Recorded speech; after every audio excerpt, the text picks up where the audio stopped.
शहराजवळील एका शेतवस्तीवर वयोवृद्ध दाम्पत्य राहत होते।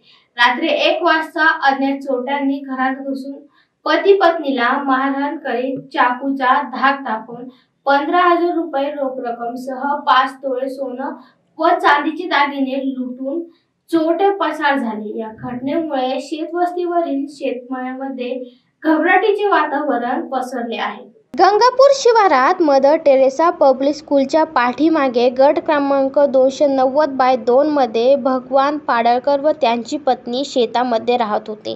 3 मार्च रविवारी रात्री 1 आणि 2 वाजेच्या दरम्यान 3 अज्ञात चोरटे घरामध्ये घुसून चंद्रप्रभा भगवानराव पाडळकर वय वर्ष 70 व भगवानराव पाडळकर वय वर्ष 75 यांना मारहाण करून गळ्यात चाकू लावून चंद्रभागाबाई यांच्या अंगावरील दागिने काढून घेतले व घरात ठेवलेले 6.5 तोळे सोन्याची दागिने, 400 ग्रॅम चांदी व रोख 15,000 रुपये असा एकूण 6-7 लाखाचा ऐवज घेऊन पसार झाले। या घटनेची माहिती पाडळकर यांनी पोलिसांना हेल्पलाईन 112 वर कॉल केल्यानंतर दिली। पोलिसांनी तात्काळ घटनास्थळी येऊन तपासणी सुरू केली।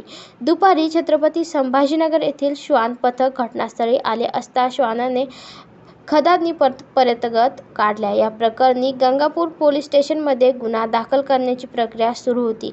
या चोराचा तपास पोलीस निरीक्षक सत्यजित ताईवाले यांच्या मार्गदर्शनाखाली सपोन केदारनाथ पालवे, दिनकर थोरे हे करीत आहे।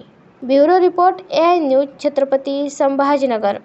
आले ते आता ही भानगड झाली म्हणजे ते सुरेबुरी जेव्हा दार उघडं दिसलं तेव्हा 1:05 झाले रात्रीचे। अच्छा, 1:05 झाले होते आणि ते गेले तेव्हा 1:40 झाले। अर्धा पाऊण तास, 1 तास होते। काय म्हटले तुम्हाला?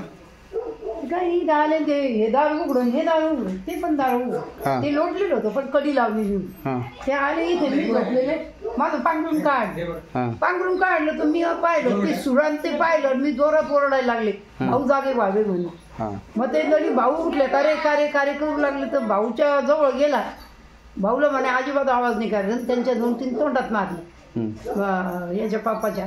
मग थोडंसं तोंडातून रक्त आलं त्यांच्या। तिला काही करायचं नाही, मी म्हटलं तुम्ही शांत बसायला, म्हटलं तुला काय पाहिजे दे म्हणे लवकर, काय घालला येतो म्हटलं घाला माझं नाही बाबा म्हणजे अंगठी होती माझ्या घरात, अंगठी दिली, कानातलं द्या म्हणे, सुरी घेऊन आला कानाजवळ, म्हटलं तर आम्ही देते, कानातलं दिलं त्याने, मग ते गळ्यात होतं माझ्या, गळ्यातलं दिलं आणि तिकडे गंठण होतं, 31 ग्रामचं गंठण तिकडे होतं आणि ते 11 ग्रामचं गंठण माझ्या गळ्यात होतं।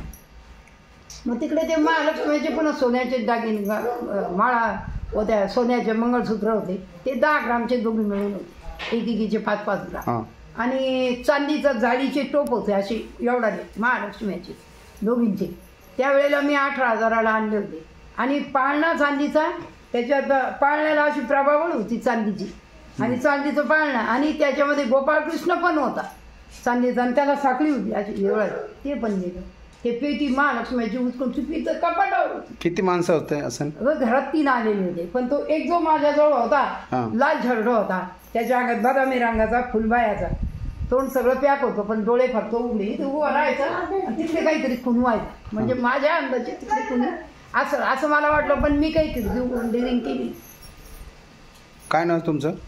चंद्रप्रभा भगवानराव पाडळकर।